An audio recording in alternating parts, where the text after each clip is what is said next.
ہمارے بگاڑ کا بھی مسئلہ وہی، بنی اسرائیل کے بگاڑ کا بھی مسئلہ وہی، بیت المقدس جانے کا مسئلہ بھی وہی، بیت المقدس دوبارہ ہاتھوں میں آنے کا مسئلہ بھی وہی۔ شرک کی وجہ سے گیا، توحید کی وجہ سے آیا، شرک کی وجہ سے گیا، آج بھی توحید کو اپناؤ پھر دوبارہ آئے گا۔ خاص طور پر فلسطین کے اندر کوئی درگاہ ہے کیا؟ آپ بھی عجیب بات کرتے ہیں، وہ لا الہ الا اللہ مرتے وقت بھی کہتا ہے، ماشاءاللہ مر رہا ہے آخری وقت میں بھی لا الہ الا اللہ ہی کہہ رہا ہے۔ ایسے لوگوں پر پھر ظلم کیوں آیا؟ بعضوں نے کمنٹس لکھے، عجیب بات، ہندوستان میں شرک ہو رہا ہے اور اس کی سزا اللہ نے غزہ پہ دی ہے۔ عجیب عجیب باتیں، یہ تمام کمنٹس معلوم ہوتے عقل سے کورے ہو چکے ہیں۔ ہمیں قرآن و حدیث کی بات سمجھ ہی نہیں آتی ہے۔ یہاں ایک آدمی کا مسئلہ نہیں بیان کر رہا ہوں میں، یاد رکھیے گیہوں کے ساتھ گھن بھی پس جاتا ہے۔ ہاتھ دھونے نہیں بیٹھتا بندہ، کپڑے دھونے بیٹھتا ہے تو ہاتھ بھی دھل جاتا ہے۔ اکثریت کا حساب ہوگا، ہاں اغلبیت کا حساب ہوگا۔ پوری امت کا شیڈول دیکھو، یہ کہہ رہے ہیں کہ فلاں میں تو نہیں ہو رہا ہے، یہ میری اپنی بات نہیں ہے، یہ بھی قرآن کی بات ہے۔ تو فرمایا واتقوا، ڈرو اس فتنے سے، لا تصیبن الذین ظلموا منکم خاصہ، وہ آئے گا تو صرف گنہگاروں کو نہیں پکڑے گا، خاص لوگوں کو نہیں پکڑے گا، بلکہ وہ عامہ ہوگا، اچھے برے سب پسیں گے۔ کیوں؟ اکثریت بری ہو چکی ہوگی۔ اور بڑے بڑے شہر اٹھا لو، ایشیائی ممالک میں ہوں یا عربی ممالک میں، اکا دکا کو چھوڑ کر کہاں شرک نہیں ہو رہا ہے، کہاں بے حیائی نہیں ہو رہی ہے، کہاں غیروں کو پکارا نہیں جا رہا ہے، کہاں مزاریں نہیں بنی ہیں، کہاں ہے ایسی جگہ جہاں پر توحید کا علم بردار ایسے ہو کہ انہوں نے شرک کے تمام زاویوں سے منہ موڑ لیا ہو۔ تو آئے گا عذاب، اچھوں کو بھی آئے گا، بروں کو بھی آئے گا۔ اس وقت بیت المقدس جن لوگوں کے ہاتھوں میں تھا جب گیا تھا 1099 عیسوی میں اور 493 یا 92 ہجری میں جب گیا تھا، اس وقت ناہنجار قوم، زنادقہ، زندیق لوگ، فاطمی باطنی جو کہتے تھے، ان کے ہاتھوں میں بیت المقدس تھا، جہاں سے صلیبیوں نے ان سے چھینا، مسلمانوں کے ہاتھوں میں نہیں تھا۔ ہاں، اس غوث اعظم کا زمانہ پیریڈ کیا ہے پتہ ہے آپ کو؟ کب پیدا ہوئے کب مرے پتہ ہے؟ دیکھو کیسے توحید اللہ تبارک و تعالی سمجھاتا ہے ہمیں تاریخ میں۔ ان کی پیدائش 470، بیت المقدس ہاتھ سے گیا 490 پر 3، واپس آیا 580 پر 3، اور یہ وفات ہوئے 561-60۔ کل زندگی وہی گزاری بغداد ہی میں۔ بالکل سلطان صلاح الدین ایوبی سے بھی ایک ملاقات ہوئی، ایک مرتبہ وہ بھی ملے ان سے، کیونکہ وہ بھی بغداد، یہ بھی بغداد، یہ تکریت میں پیدا ہوئے، تو زمانہ بھی ایک، ٹائم بھی ایک، اور اسی طرح جگہ بھی ایک، پوری زندگی وہیں گزاری۔ اگر کوئی کرامت ہونی تھی تو بیت المقدس واپس ملنا تھا۔ زندگی میں بیت المقدس پر اتنے مصائب و آلام آئے، وہ کچھ کرامت نہ کر سکے۔ بدبختو، تم نہیں جانتے تاریخ تو پھر اٹھا کے پڑھو۔ آج دراصل 1000 سال کے بعد کہاں سے ان کے پاس کیا ہے، ولایت آ گئی۔ ان الحمد للہ نحمده ونستعینه ونستغفره ونؤمن به ونتوکل علیہ ونعوذ بالله من شرور أنفسنا ومن سيئات أعمالنا، من يهده الله فلا مضل له ومن يضلل فلا هادي له، وأشهد أن لا إله إلا الله وحده لا شريك له، وأشهد أن محمدا عبده ورسوله، أما بعد، فإن خير الحديث كتاب الله، وخير الهدي هدي محمد صلى الله عليه وسلم، وشر الأمور محدثاتها وكل محدثة بدعة وكل بدعة ضلالة، وفي رواية وكل ضلالة في النار۔ فأعوذ بالله السميع العليم من الشيطان الرجيم من همزه ونفثه ونفخه۔ یا بنی اسرائیل اذکروا نعمتی التی انعمت علیکم وأوفوا بعهدي أوف بعهدكم وإياي فارهبون وآمنوا بما أنزلت مصدقا لما معكم ولا تكونوا أول كافر به ولا تشتروا بآياتي ثمنا قليلا وإياي فاتقون ولا تلبسوا الحق بالباطل وتكتموا الحق وأنتم تعلمون وأقيموا الصلاة وآتوا الزكاة واركعوا مع الراكعين أتأمرون الناس بالبر وتنسون أنفسكم وأنتم تتلون الكتاب أفلا تعقلون واستعينوا بالصبر والصلاة وإنها لكبيرة إلا على الخاشعين الذين يظنون أنهم ملاقو ربهم وأنهم إليه راجعون يا بني إسرائيل اذكروا نعمتي التي أنعمت عليكم وأني فضلتكم على العالمين واتقوا يوما لا تجزي نفس عن نفس شيئا ولا يقبل منها شفاعة ولا يؤخذ منها عدل ولا هم ينصرون اللهم أرنا الحق حقا وارزقنا اتباعه وأرنا الباطل باطلا وارزقنا اجتنابه اللهم علمنا ما ينفعنا وانفعنا بما علمتنا وارزقنا علما رب اشرح لي صدري ويسر لي أمري وَاحْلُلْ عُقْدَةً مِّن لِّسَانِي يَفْقَهُوا قَوْلِي۔ اس اللہ کے نام سے ابتدا جس کے ناموں کی کوئی انتہا ہی نہیں۔ وَلَوْ أَنَّ مَا فِي الْأَرْضِ مِن شَجَرَةٍ أَقْلَامٌ وَالْبَحْرُ يَمُدُّهُ مِن بَعْدِهِ سَبْعَةُ أَبْحُرٍ مَّا نَفِدَتْ كَلِمَاتُ اللَّهِ۔ اس ذات اقدس پر کروڑوں درود و سلام ہوں جو تمام جہانوں کے لیے رحمت للعالمین بن کے آئے تھے۔ اللہم صلی علی محمد وعلی آل محمد کما صلیت علی ابراہیم وعلی آل ابراہیم انک حمید مجید وبارک علی محمد وعلی آل محمد کما بارکت علی ابراہیم وعلی آل ابراہیم انک حمید مجید۔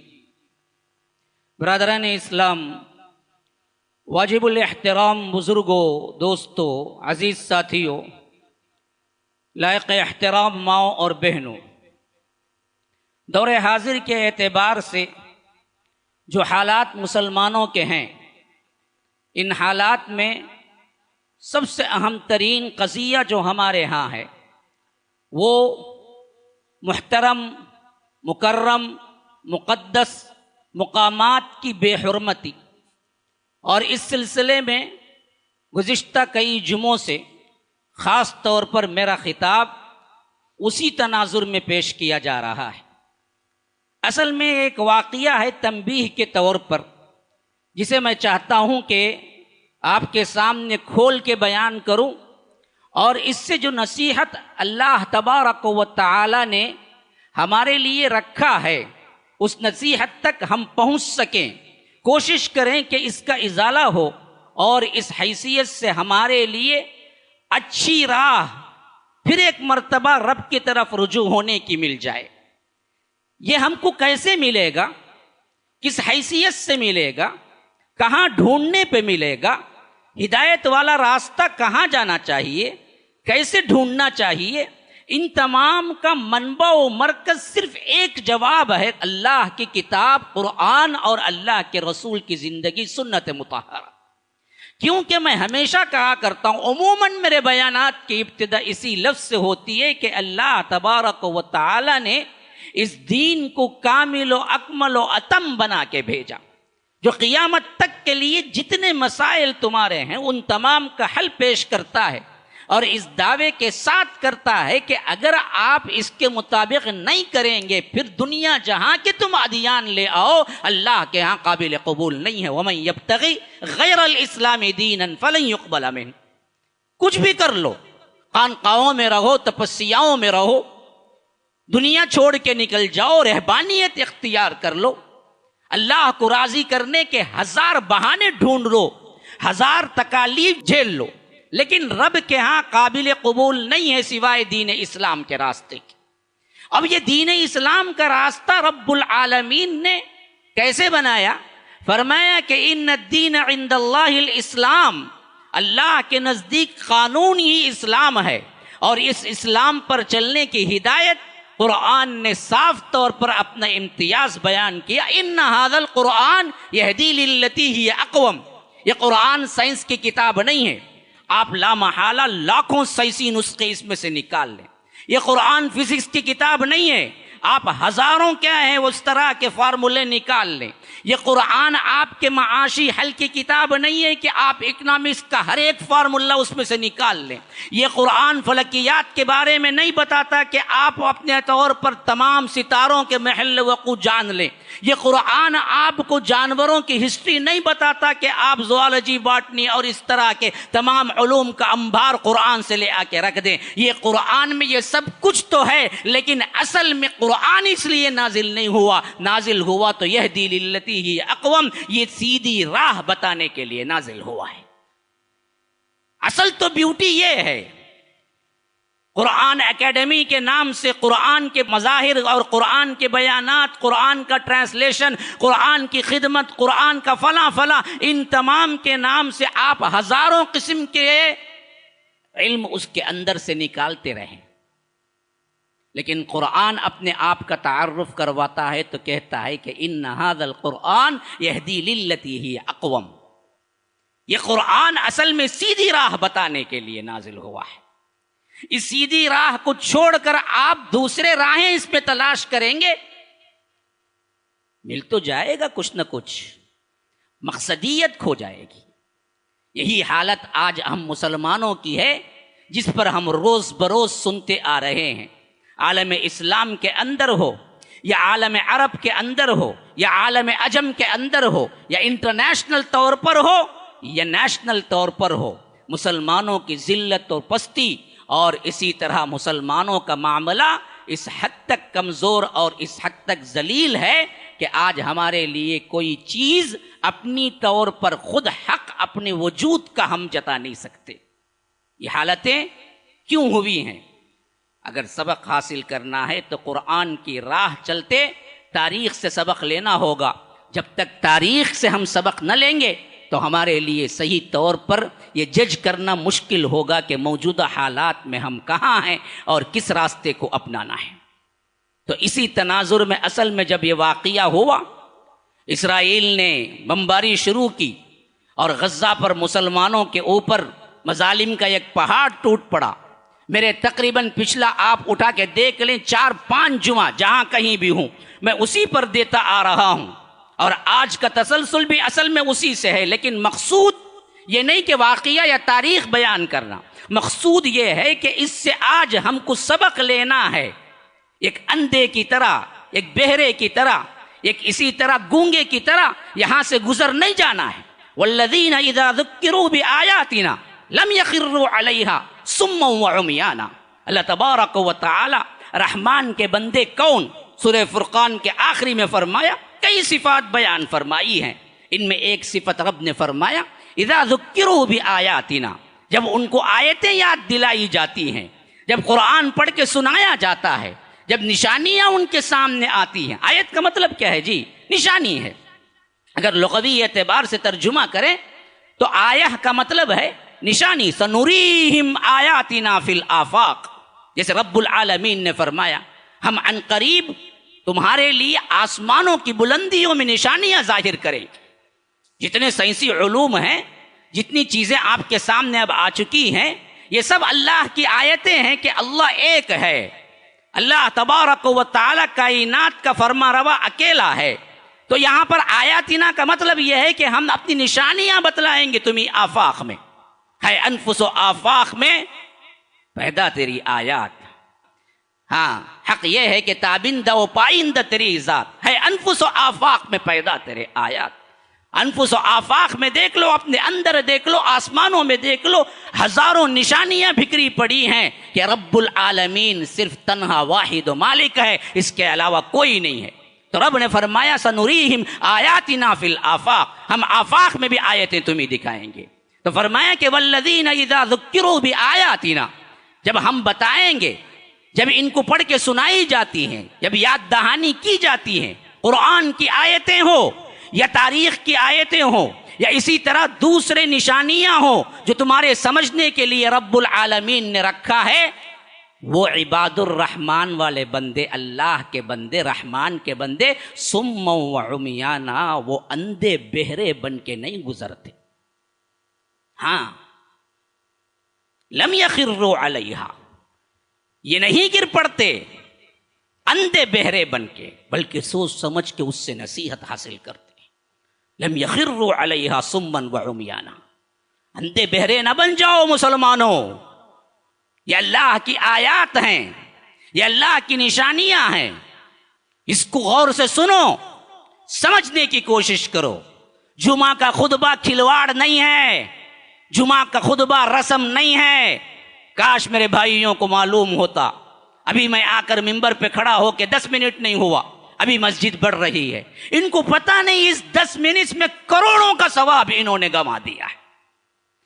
رسم کے اعتبار سے نہ بیٹھا کرو، حوصلہ رکھو، سوچو سمجھو یہ جمعہ کی نعمت رب نے کیسے دی ہے. امام ممبر پر چڑھنے سے پہلے مسجد بھر جانی چاہیے، اور امام ممبر پر چڑھنے کے بعد وہ ثواب نہیں ہے جو ثواب رب العالمین نے امام کے ممبر پر چڑھنے سے پہلے تمہارے لیے رکھا ہے. حتیٰ کہ پورے جمعہ کی تیاری تمہارے لیے پورے ہفتے کی تیاری ہونی چاہیے. ہم تو اسے رسم بنا دیے. بعضوں نے اس کو عربی میں 5-10 منٹ اور 3-4 منٹ کے خطبے بنا کے رکھ دیا، اور نہ اس سے کچھ لینا دینا امام کو ہوتا ہے نہ سامعین کو ہوتا ہے. بس چڑھتے ہیں، کچھ بولتے ہیں، اتر جاتے ہیں. بعد 2 رکعت نفل نماز یا جو بھی آپ سمجھتے ہیں ان کے اپنے عقائد کے. بعض لوگ تو جمعہ کیا ہے مردوں کو ٹال دیا، بعضوں نے مسافروں کو، بعضوں نے عورتوں کو، بعضوں نے تو کیا ہے شہروں کو بھی پامال کر دیا. حالانکہ جمعہ ایک بہت اہم ترین چیز ہے جس کے ذریعے سے نصیحت یاد دہانی کے لیے رب نے رکھا ہے. ہاں، ایک زمانے تک آبادیوں میں بھی جمعہ نہ ہوتا تھا، ہمارے اپنے بھائیوں نے جمعہ معاف کر کے رکھا ہوا تھا. آج دراصل اللہ رب العالمین نے حق کا راستہ دکھایا، بہت سے لوگ پڑھے، سمجھے، سنے، بدلے، ہمارے پاس اس حیثیت سے پہنچی ہے. کہنے کا مطلب یہ ہے میرے دوستو، ہم سنتے کیوں نہیں ہیں، سمجھتے کیوں نہیں ہیں، غور کرتے کیوں نہیں ہیں؟ عقل کے اندھے تو نہیں ہیں. لا تعمل ابصار ولکن تعمل قلوب التی فی الصدور. یہ آنکھوں کے اندھے نہیں ہیں، یہ دل کے اندھے ہیں. جو دلوں کے اندر، سینوں میں جو دل ہیں وہ اندھے ہو چکے ہیں. لہم قلوب لا یفقہون بہا، ان کے دل ہیں لیکن سمجھتے نہیں ہیں. وَلَهُمْ أَعْيُنٌ لَا يُبْصِرُونَ بِهَا، ان کے آنکھ ہیں مگر وہ دیکھتے نہیں ہیں. وَلَهُمْ آذَانٌ لَا يَسْمَعُونَ بِهَا، ان کے کان ہیں وہ سنتے نہیں ہیں. أُولَئِكَ كَالْأَنْعَامِ، یہ چوپائے ہیں، نہ بل ہم اضل، اس سے بھی بدتر ہیں. أُولَئِكَ هُمُ الْغَافِلُونَ، یہی ہیں جو غفلت میں رہنے والے ہیں. تو رب العالمین نے اس قرآن کے ذریعے ہمیں ہدایت دی، اور محمد الرسول اللہ صلی اللہ علیہ وسلم کے ذریعے ہمیں ہدایت کا راستہ مکمل طور پہ بتلا دیا. لیکن ہم نے نہ قرآن پڑھا، نہ سیرت پڑھی، نہ اپنی زندگی استوار کی، یہاں تک کہ ہمارے اندر بھی وہی سب کچھ برائیاں آتی چلی گئی جو پچھلی امتوں پہ آئی، اور عذابات میں بھی ہم ویسے ہی گرفتار ہوئے جیسے پچھلی امتوں پہ گرفتار ہوئے. ہاں، ایک ڈیفرنٹ ہے اللہ کے رسول صلی اللہ علیہ وسلم کی دعا کی برکت سے کہ یہ پوری امت بیک وقت ہلاک نہیں ہوگی، لیکن پچھلی امتیں بیک وقت ہلاک بھی ہو گئی. آئیے اس تناظر میں آپ دیکھیں جو آیات میں نے تلاوت کی ہیں، یہ سورہ بقرہ سورہ نمبر 40 اور 48 تک، جن آیات کا رب العالمین نے یہاں ذکر کیا ہے، خاص طور پر بنی اسرائیل سے خطاب ہے. میں ٹاپک پہ بعد میں آؤں گا، لیکن ٹاپک کا پورا مضمون آپ کے سامنے رکھوں گا، کھل کے سامنے بات آ جائے گی. ٹاپک پہ مجھے زیادہ بولنے کی ضرورت نہیں ہے. میں نے آج کا عنوان طے کیا تھا، فتح بیت المقدس سے قیام اسرائیل تک. یعنی آپ کے سامنے میں چاہتا تھا کہ 1180 پر 7 میں جہاں صلاح الدین ایوبی کے ہاتھوں بیت المقدس فتح ہوا، وہاں سے لے کر 1948 میں اسرائیل جو کھڑا ہوا، اس کے درمیان امت پر کیا بیتی، بیت المقدس پہ کون حکمراں رہا، اور کس طرح مسلمان اپنے کرتوتوں کے، اپنے کارناموں کے عوض کبھی نوازے گئے تو کبھی دھتکارے گئے، یہ پوری تاریخ اگر آپ جانیں گے تو آج ہمیں پلٹنے کی راہ نصیب ہوگی، اور ہم ایک کوشش تو کر سکتے ہیں، ایک چھوٹی سی کوشش، اتنی ہی جتنی ایک چونٹی اپنے چونٹی کے لشکر کے لیے کرتی ہے، خواہ وہ ایک دانے کا ادنا حصہ ہی لے جا کے اپنے گوداموں میں پہنچا دے، یہ بھی ایک حرکت ہے، لیکن یہ حرکت بھی آج ہونا ضروری ہے، بنسبت ایک ہی جگہ دل جم کے رہ جائے اور ہم اپنی دنیا میں مگن، اپنے آپ میں عیش و آرام میں مگن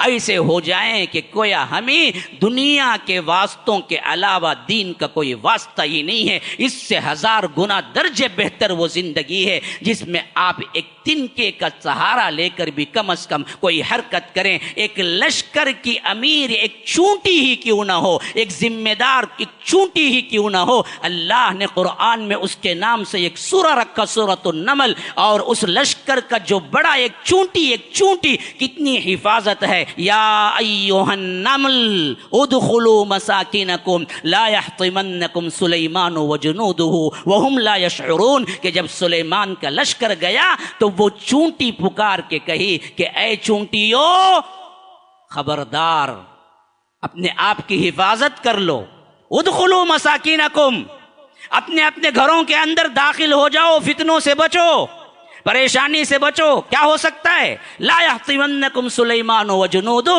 وہم لا یشعرون، سلیمان اور ان کا لشکر تمہیں رون کے رکھ دے اور تمہیں پتہ ہی نہ چلے۔ ایک چونٹی، ادنا سی چونٹی یہ کر سکتی ہے تو یہ 4 5 6 7 فٹ کا انسان کچھ نہیں کر سکتا، جبکہ اشرف المخلوقات اللہ نے بنائے۔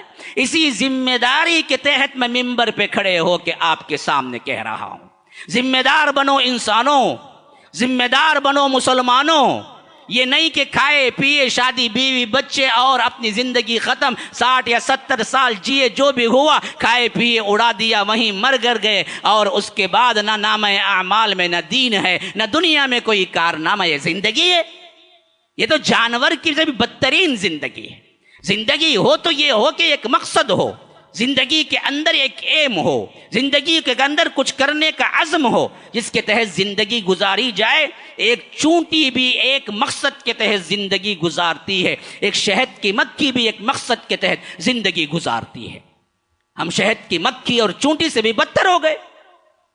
تو احساس ذمہ داری ہونی چاہیے کہ میں نے بتایا تھا کہ بیت المقدس جب فتح ہوا، وہاں سے لے کر اسرائیل کے قیام تک کیا حالات تھے جس کے تحت گزر کے ہم آج مکمل اسرائیل کے ہاتھوں فلسطین جا چکا ہے، الا ایک کہ کچھ چیزیں، کچھ جگہیں باقی ہیں اور وہاں پر علل اعلان مظالم ہیں اور پوری دنیا تماشا بنی ہوئی ہے۔ نہ ہمارے پاس سکت ہے منہ کھولنے کی، نہ بولنے کی، نہ اسے روکنے کی، نہ صحیح صلاح دینے کی، نہ ہمیں کچھ کام کرنے کی، کیونکہ ہم بغیر امیر کے، بغیر کاروان کے ایک لٹا پٹا قافلہ ہے جو ہمیں معلوم نہیں کہ کرنا کیا ہے۔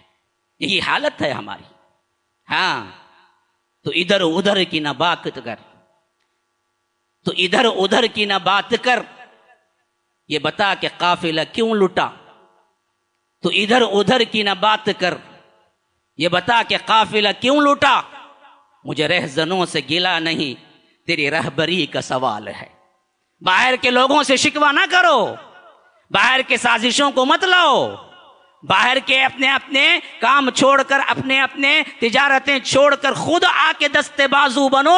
لیکن ہم نے کیا کیا؟ ہر کام ہم نے مخالف دشمن پہ ڈال دیا اور کہہ دیا کہ ہم بری الذمہ ہیں۔ شاعر یہی کہتا ہے کہ مجھے اصل میں کیا ہے، رہزنوں سے، ڈاکہ ڈالنے والوں سے گلا نہیں ہے، تیری رہبری کا سوال ہے۔ رہبر ہی اندھا تھا، رہبر ہی راستہ نہیں بتایا تھا تو ہم راستہ کہاں سے پاتے؟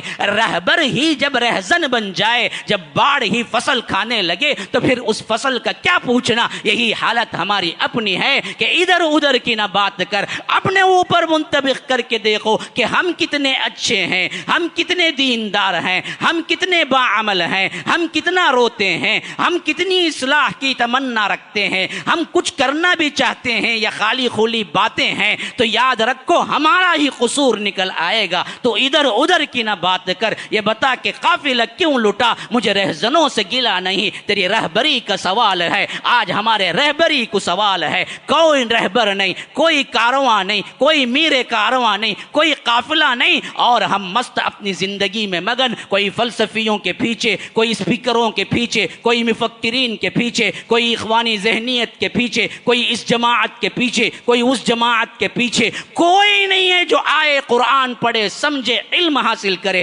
کوئی نہیں ہے جو احادیث پڑھے سمجھے اور ان کے تحت علم حاصل کرے، اور ایک علم والا، ایک یشاعت والا، ایک بہادری والا، ایک بہترین قافلہ وہاں سے اٹھے، اور وہ لوگ وہی باعمل، وہی لوگ ہوں جو اصحاب رسول اللہ صلی اللہ علیہ وسلم کا عکس ہوں، اور اللہ تبارک و تعالی نے جو بشارتیں دی ہیں وہ بشارتیں پوری ہو جائیں، لیکن ہمیں کہیں دور دور تک امکانات نظر نہیں آتے ہیں۔ اسی لیے دل تڑپتا ہے، دل درد سے رو اٹھتا ہے کہ سوچیں تو کیا سوچیں، کریں تو کیا کریں۔ تو میں نے جب جہاں پر جو معاملہ نصیحت کا پہلو دیکھا، اس نصیحت کے پہلے کو آپ کے سامنے جہاں تک میری وسعت ہے سہل سے سہل، آسان سے آسان بنا کے آپ کی سماعتوں کے حوالے کرنے کی کوشش کرتا ہوں۔ رہی بات آپ کی سماعتوں کا، اللہ ہی حافظ ہے، کوئی سنے، کوئی سوئے، کوئی مسکرائے، کوئی طنز کی نگاہ سے دیکھے، کوئی کہے کہ ان کی عجیب و غریب باتیں ہیں، دنیا میں کہاں چلے گا، کوئی کہے کہ نہیں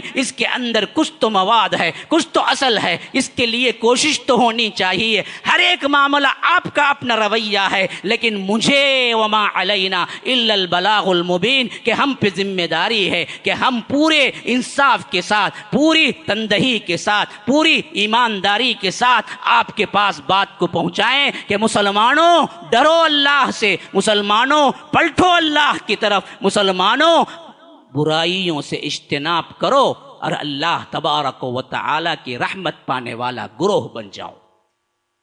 اللہ تبارک و تعالی فرماتا ہے، یا بنی اسرائیل اذکروا نعمتی التی انعمت علیکم، جو آیات میں نے آپ کے سامنے تلاوت کی ہے۔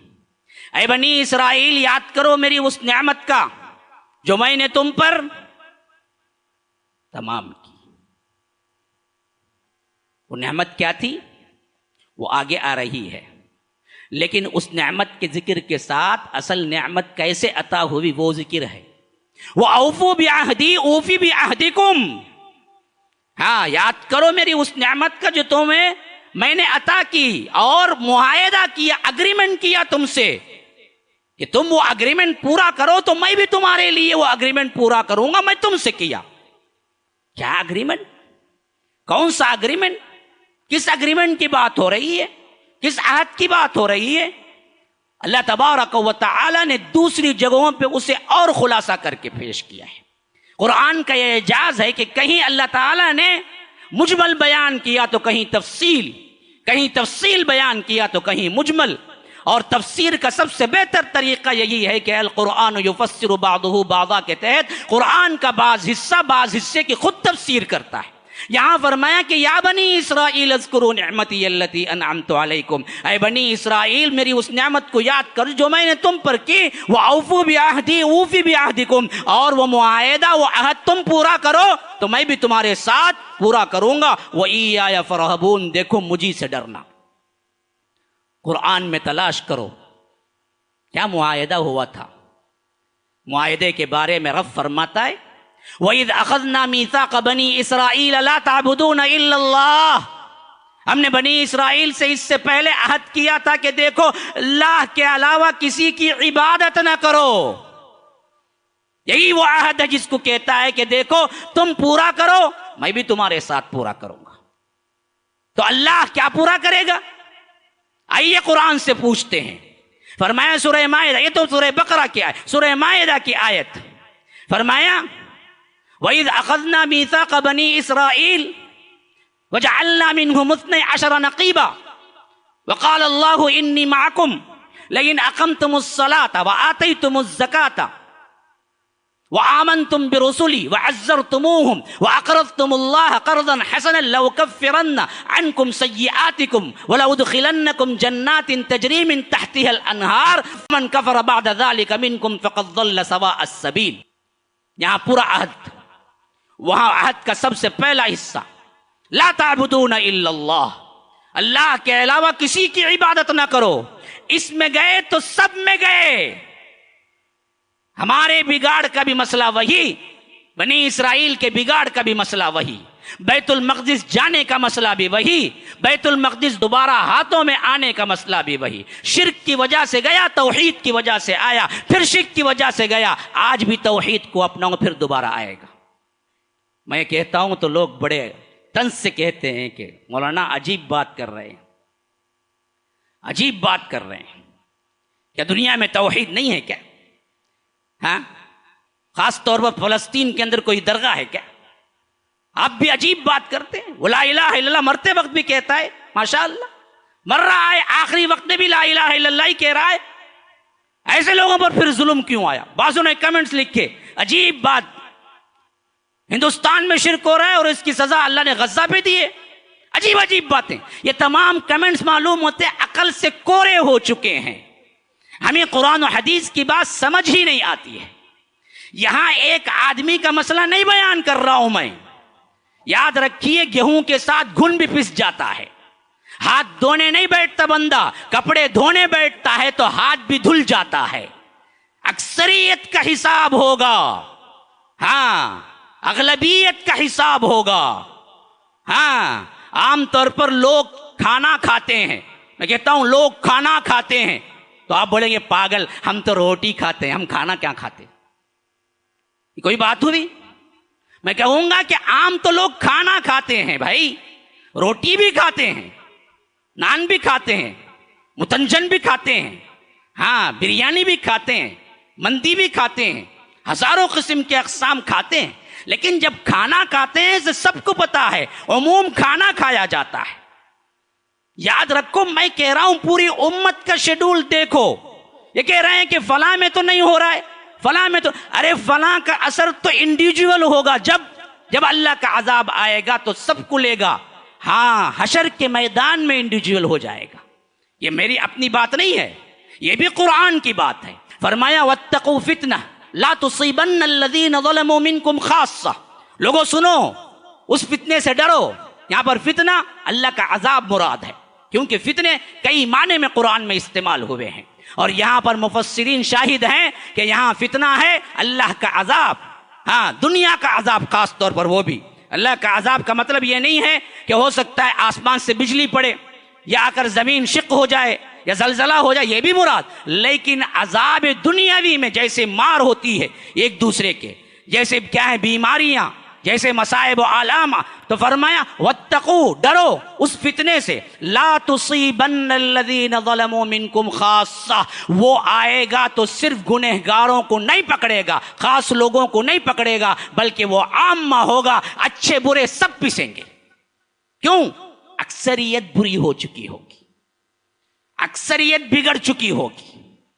ہاں اللہ کے رسول صلی اللہ علیہ وسلم سے اما عائشہ نے پوچھا، جب وہ لشکر جو بیدہ کے مقام پر دھسا دیا جائے گا، جو حرم کی طرف جا رہا ہوگا، حرم کی طرف، ہاں حرم کی طرف کون جاتا ہے؟ یا تو عمرے والے جاتے ہیں یا تو حجاج جاتے ہیں، تو نیک ہوگا، بالکل جا رہا ہوگا.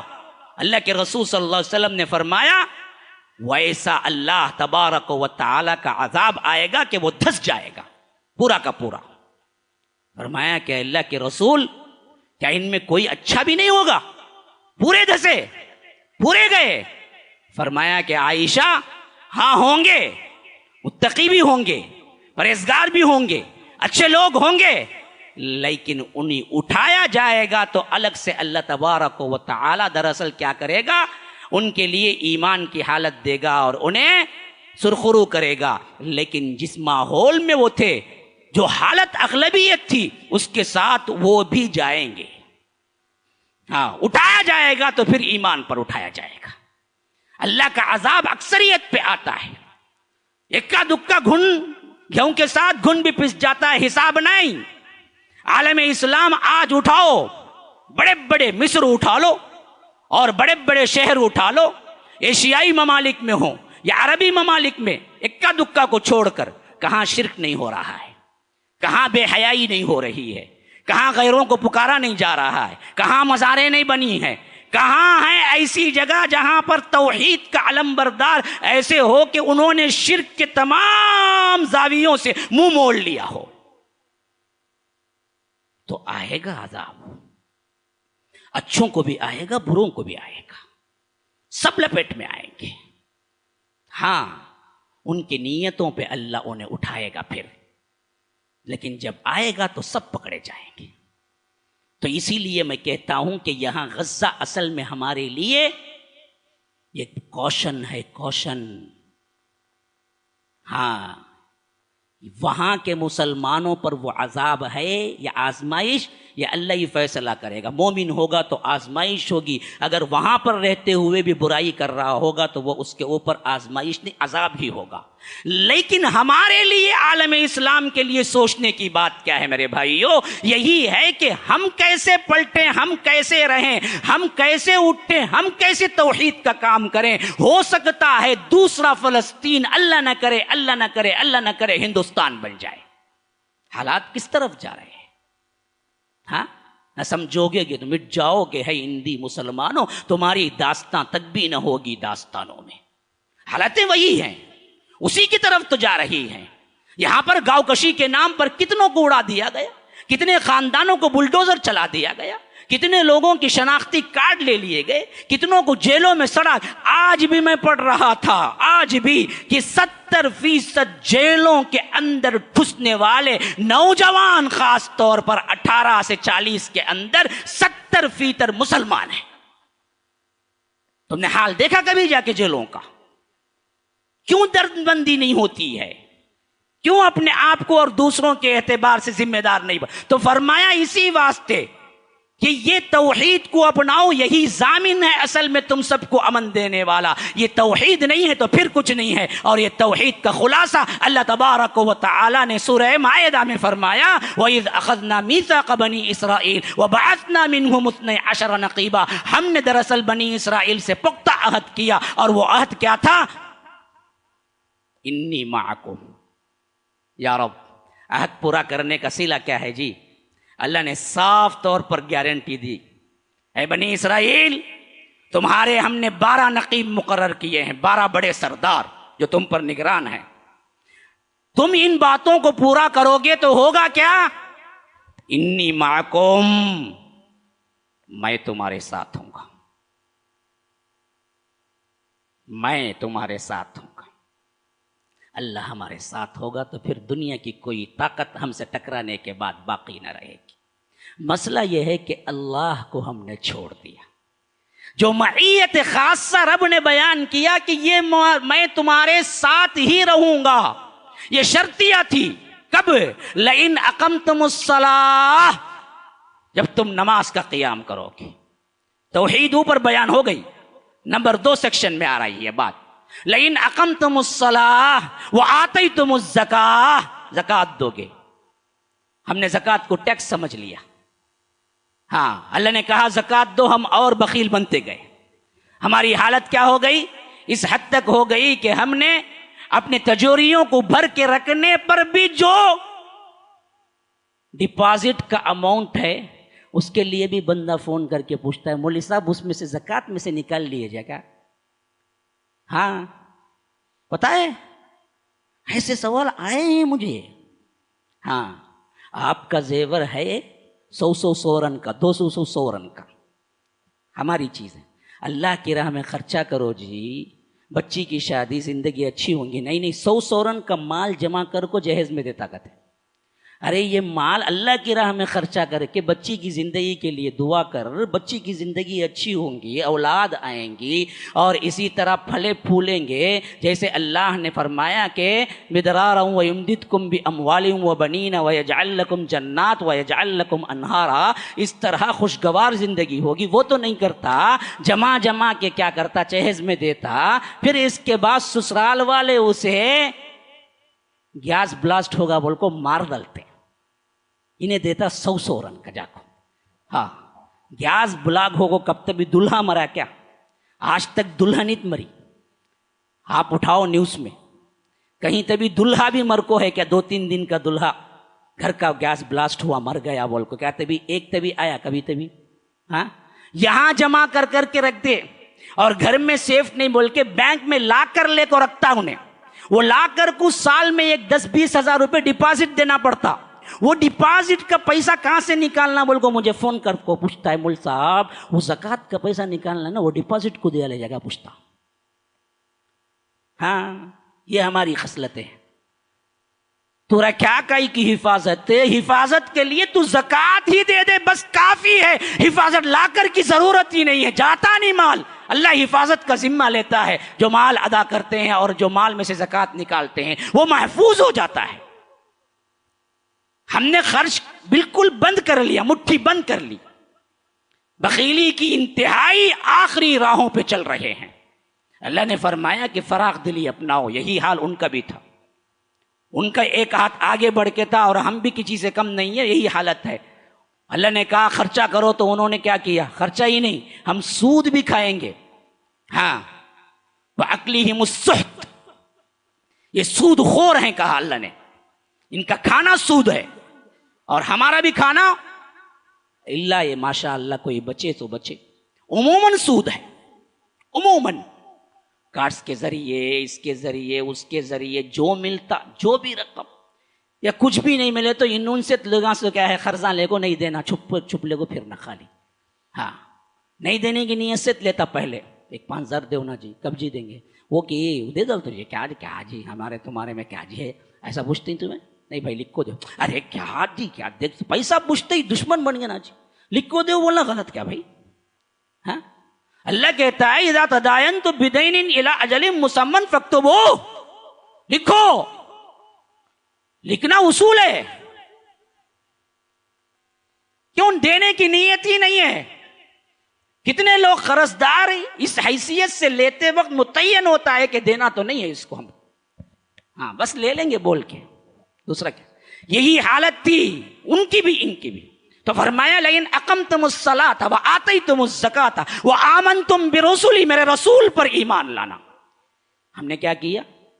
ولیوں پر ایمان لائے، ولیوں پر، رسولوں پہ کیا ایمان لائے جی؟ ہم لائے ہوتے تو ہمارے اندر فرقہ حنفی، مالکی، حنبلی، شافعی، سہروردی، قادری، چشتی، فلاں فلاں فلاں بنتا کیوں؟ ہاں ایک ہی بنتے، محمدی بنتے یا سلفی بنتے۔ ہاں دونوں نام قرآن اور حدیث میں ذکر ہوئے ہیں، اس اعتبار سے بنتے تو یہی بنتے، یہ فرقہ ہے ہی نہیں، یہ قرآن و سنت پر چلنے والوں کا نام ہے، بس کوئی فرقہ نہیں ہے۔ وآمنتم برسلی وعزرتموہم، اور عزت کرو رسول کی، وَأَقْرَضْتُمُ اللَّهَ قَرْضًا حَسَنًا، اور اللہ تبارک و تعالی کی راہ میں اچھا قرض دو۔ تو معلوم ہوا زکوٰۃ کے علاوہ بھی دیتے رہنا۔ ہاں اچھا قرض کیا مطلب؟ کیا مطلب؟ اللہ کی راہ میں زکوٰۃ کے علاوہ بھی نوافل خرچے دیتے رہنا، کہ دیتے رہنا، نکلو نکلو نکلو۔ تو ہوگا کیا؟ لَأُكَفِّرَنَّ عَنْكُمْ سَيِّئَاتِكُمْ، اللہ تمہارے گناہوں کو، تمہاری برائیوں سے تم کو دور کر دے گا۔ ہاں وَلَيُدْخِلَنَّكُمْ جَنَّاتٍ تَجْرِي مِن تَحْتِهَا الْأَنْهَارُ، اور اللہ تبارک و تعالیٰ تمہیں ایسے باغات میں داخل کرے گا جس میں تم ہمیشہ رہیں گے۔ یہ سب کچھ سن لینے کے بعد ہوا کیا؟ وَمَنْ كَفَرَ بَعْدَ ذَلِكَ، اس کے بعد بھی جنہوں نے کفر کیا یہی ہیں فاسق لوگ، اور یہی ہوا بھی۔ اللہ تبارک و تعالیٰ کہتا ہے فَبِمَا نَقْضِهِمْ مِيثَاقَهُمْ لَعَنَّاهُمْ وَجَعَلْنَا قُلُوبَهُمْ قَاسِيَةً، یہ میثاق عہد کے بعد بھی، یہ زبردست اگریمنٹ کے بعد بھی ان لوگوں نے توڑ دیا، اور اس کی وجہ سے اللہ نے ان پر لعنت فرما دی اور ان کے دل سخت کر دیا۔ اب ہدایت اندر داخل نہیں ہوتی، لاکھ قرآن سنو، لاکھ حدیث سنو، کچھ نہیں اندر جاتا۔ یہی حالت ہے میرے بھائیوں۔ آپ سوچ رہے ہوں گے کہ یہ فتح بیت المقدس کا قصہ سنانے والے، ان آیتوں میں کیا ہے؟ ان آیتوں میں ہمارے لیے وہ سبق ہے۔ اب آؤ اصل تاریخ سنو کہ جب سلطان صلاح الدین ایوبی یہاں سے لے گئے تھے تو اس وقت آپ کو معلوم ہے دو باتیں حیران کن ہیں جب میں نے اس کے لیے مطالعہ کر رہا تھا۔ ایک بات جانو اچھی طرح،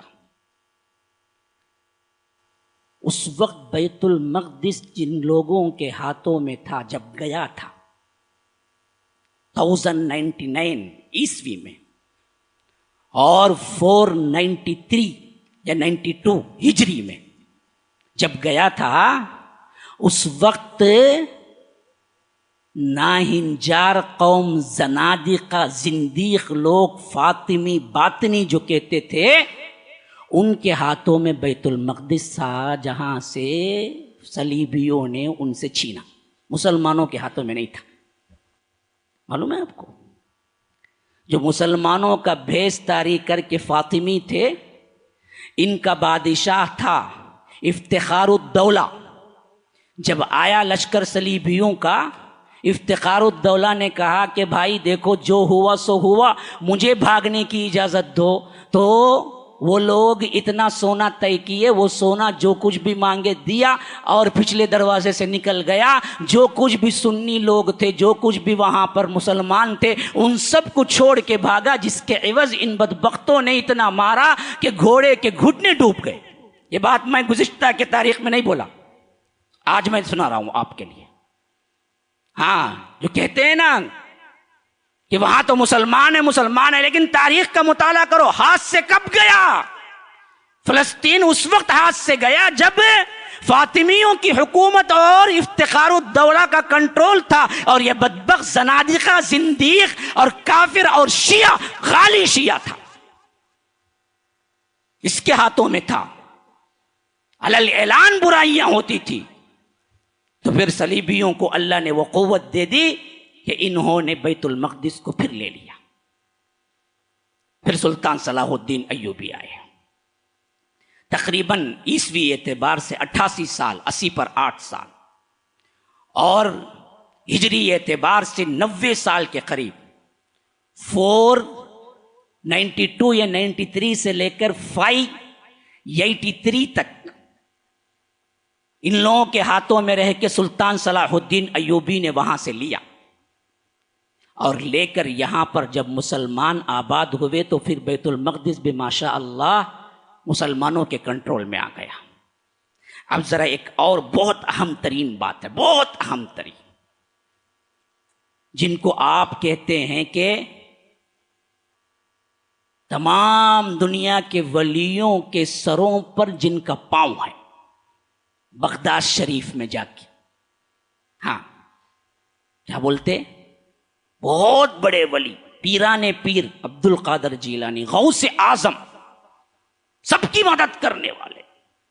وہ ایک بیوقوف ہے جو اللہ کی جیسی تعریف ہے جو میں عموماً پڑھتا ہوں، وَلَوْ أَنَّ مَا فِي الْأَرْضِ مِنْ شَجَرَةٍ أَقْلَامٌ وَالْبَحْرُ يَمُدُّهُ مِنْ بَعْدِهِ سَبْعَةُ أَبْحُرٍ مَا نَفِدَتْ كَلِمَاتُ اللَّهِ، کہ اللہ کہتا ہے اپنی تعریف میں کہ اگر سمندر ساتوں سیاہی بنا دی جائے اور پورے دنیا کے درخت کیا ہیں لکڑیاں بنا دی جائیں، پھر اللہ کی حمد لکھی جائے تو اللہ کی حمد ختم نہیں ہوگی، لکڑیاں اور سیاہی ختم ہو جائے گی، اور دوسری مرتبہ 7 سمندر جمع کیے جائیں تب بھی اللہ کی حمد ختم نہیں ہوگی۔ یہی آیت پڑھ کے بدبخت یہ کہے امین القادری کے نام سے اس دنیا میں جیتا ہے، آج تک بھی بے حیائی کا منہ لے کر وہ کہتا ہے کہ یہی تعریف میرے غوث اعظم کی ہے۔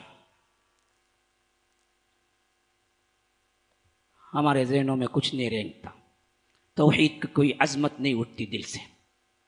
ہاں، اس غوث اعظم کا زمانہ پیریڈ کیا ہے پتہ ہے آپ کو؟ کب پیدا ہوئے کب مرے پتہ ہے؟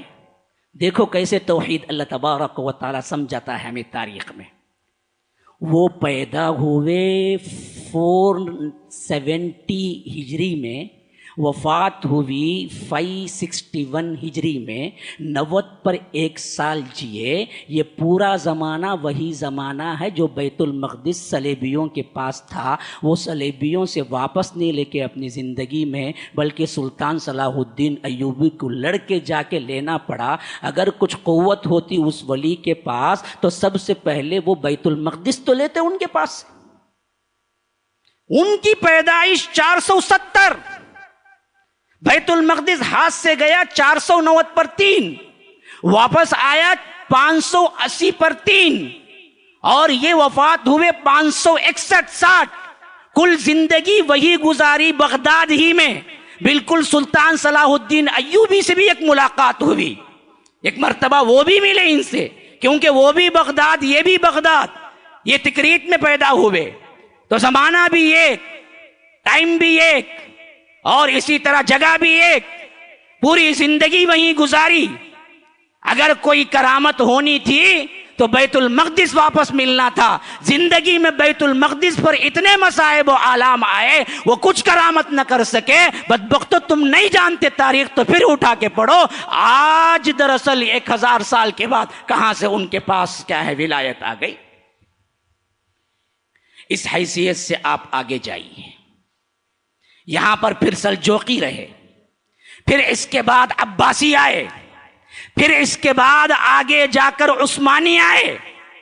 اب آخری میں سنو کیا ہوا۔ عثمانیوں کے اپنے معاملات اتنے کمزور ہوتے چلے گئے۔ عبد الحمید ثانی آخری بادشاہ 1922 to 24 وہاں سے خلافت گئی۔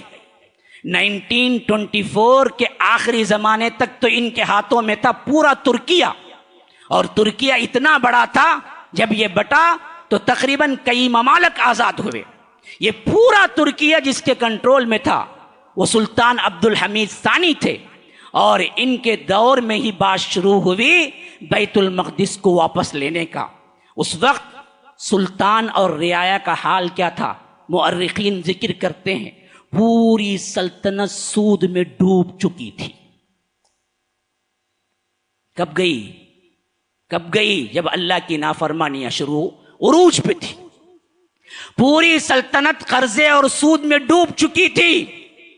علل اعلان شراب اور علل اعلان رقص یہ زندگی کا معمول بن چکا تھا، اور جگہ جگہ درگاہیں اور جگہ جگہ عرس، حتیٰ کہ بدبختوں نے کعبۃ اللہ میں بھی عرس لگانا شروع کر دیا۔ وہ تو بعد میں جا کر سعود کی جو گورنمنٹ آئی انہوں نے روکا، ورنہ تو وہاں سے باقاعدہ حجاج جلوس کی شکل میں آیا کرتے تھے، اور وہ جلوس کسی عرس کا ہوتا تھا جو مکے میں داخل ہوتے تھے۔ یہ کب؟ ترکیہ سلطنت جب قائم تھی اس وقت کی حال۔ پوری مملکت شرک میں ڈوب چکی تھی، ولی پرستی اور اسی طرح دوسروں کو پکارنا، اور وہاں جگہ جگہ مزاروں کے اتنے بھرمار، حتیٰ کہ جنت البقیع جو آج بقیع کا قبرستان ہے اس میں ہزاروں گنبد تھے، ان کو بعد میں آل سعود نے توڑا۔ مکہ مدینہ بھی نہیں چھوڑے یہ بدبخت، وہیں پر بھی مزارات تھے۔ حضرت فاطمہ کا گنبد تھا، بیٹیوں کے گنبد تھے، اسی طرح اللہ کے رسول صلی اللہ علیہ وسلم کے خاندان کے گنبد تھے، ہر جگہ چراغاں تھا، ہر حالت میں کیا ہے منمانیاں تھی، اور ادھر سود لیتے لیتے قرض میں ڈوب چکا تھا سلطان ثانی عبد الحمید۔ ایسے وقت میں صیہونی حکومت، یہ جو کہتے ہیں نا کہ صیہونیت، جنہوں نے اسرائیل کے قیام کے لیے اپنا تن مندھن لگایا ہوا ہے، یہ صیہونی جس کا فرما روا سب سے پہلا بنا وہ سلطان عبد الحمید ثانی کے پاس آیا اور کہا کہ آپ ہمیں باقاعدہ ایک علاقہ دے دیں، آپ قرض میں ڈوبے ہوئے ہیں، جتنا چاہے ہم سے لے لیں سونا، ہم دراصل زمین کیا ہے بیچ دیں، ہم لے لیتے ہیں۔ ایک اچھا کام کیا تاریخ میں، سلطان عبد الحمید ثانی نے کہا کہ میرا خون کا قطرہ جائے تو جائے یا میری سلطنت جائے تو جائے، میں ایک قطرہ زمین نہیں دوں گا، کیونکہ وہ میری زمین نہیں بلکہ یہ امت مسلمہ کا واحد مسئلہ وہ ہے جو سب اس کے مسئول ہیں، میں اپنے طرف سے تمہیں کوئی زمین نہیں دے سکتا۔ اس جواب کے بعد ان بدبختوں نے کیا کیا؟ ایسے رہزن پیدا کرے جو امت کے اندر رہبر بن کے اترے. ہاں، مصطفیٰ کمال اتا ترک مسلمان، ایک ہاتھ میں تلوار ایک ہاتھ میں قرآن ہوتا تھا، لیکن پرچار کیا تھا؟ پرچار یہ تھا کہ ان صلیبیوں کے حق میں آ جاؤ، یہی نجات کا راستہ ہے، اور ترک ہیں تو ترکی پہ فخر کرو، عرب پہ کیوں فخر کرتے ہو؟ حتیٰ کہ قبروں پر لکھے گئے عربی نام بھی اس نے مٹا کے کہا کہ اس میں ترکی میں لکھو، حتیٰ کہ اذان پہ پابندی دی، کہا کہ اذان دینا ہے تو بھی ترکی میں دو لیکن عربی میں نہیں ہوگا. عین دوپہر میں روزے کے موقع پر رمضان میں علماء کو بلاتا اور بہترین دعوت دیتا کہ کھاؤ، جو عالم نہیں کھاتا اس کو اڑا دیتا. دوپہر کا کھانا. اس کے تحت یہ امت جمع ہو کہ کیا کوئی آخر کار یہ سلطنت ترکیہ ختم ہی ہو کے رہے گی، اور نئے ترکی کا بانی اتا ترک مصطفیٰ کمال پاشا ٹھہرا.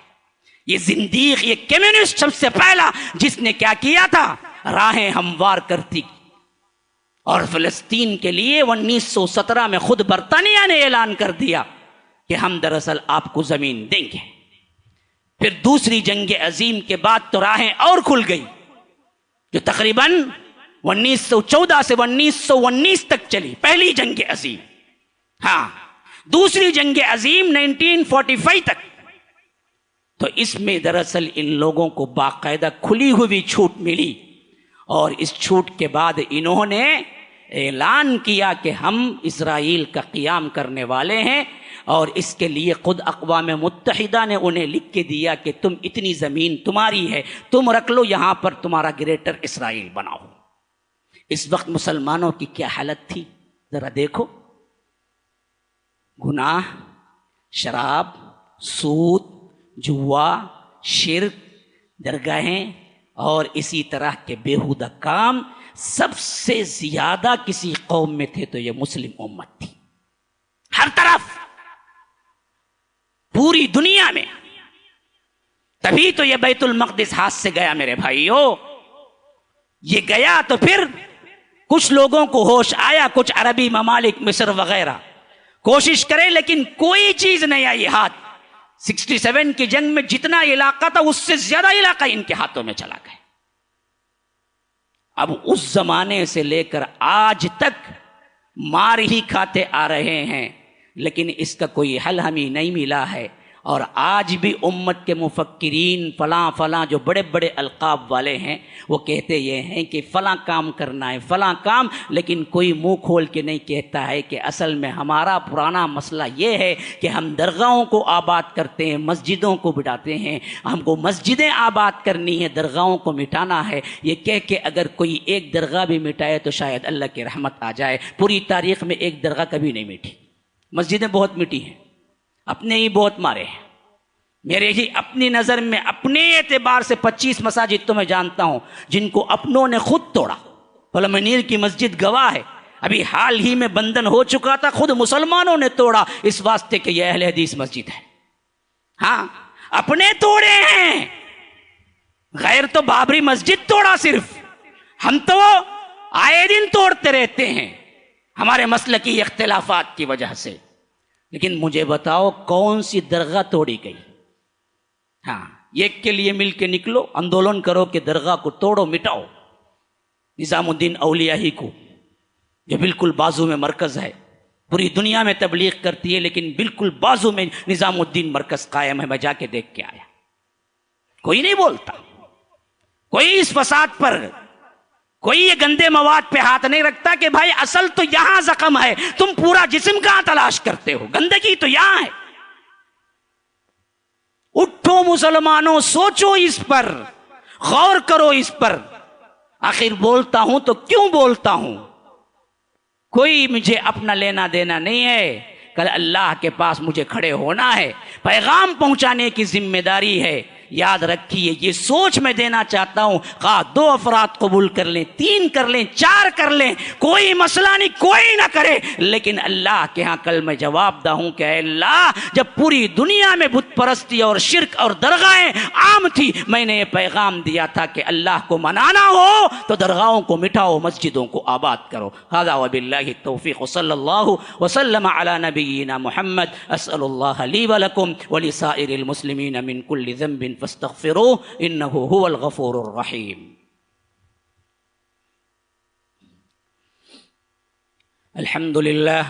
الحمد لله حمدا كثيرا كما أمر، وأشهد أن لا إله إلا الله وحده لا شريك له إدغاما لمن جحد به وكفر، وصلى الله وسلم على نبينا محمد، فأعوذ بالله السميع العليم من الشيطان الرجيم من همزه ونفثه ونفخه، إن الله وملائكته يصلون على النبي يا أيها الذين آمنوا صلوا عليه وسلموا تسليما، اللهم صل على محمد وعلى آل محمد كما صليت على إبراهيم وعلى آل إبراهيم إنك حميد مجيد، وبارك على محمد وعلى آل محمد كما باركت على إبراهيم وعلى آل إبراهيم إنك حميد مجيد، وصل على جميع الأنبياء والمرسلين والملائكة المقربين والخلفاء الراشدين، خصوصا منهم أبي بكر وعمر وعثمان وعلي رضوان الله تعالى عن الصحابة كلهم أجمعين، فأعوذ بالله من الشيطان الرجيم، إن الله يأمر بالعدل والإحسان وإيتاء ذي القربى وينهى عن الفحشاء والمنكر والبغي يعظكم لعلكم تذكرون، اذكروا الله يذكركم وادعوه يستجب لكم ولذكر الله أكبر والله يعلم ما تصنعون۔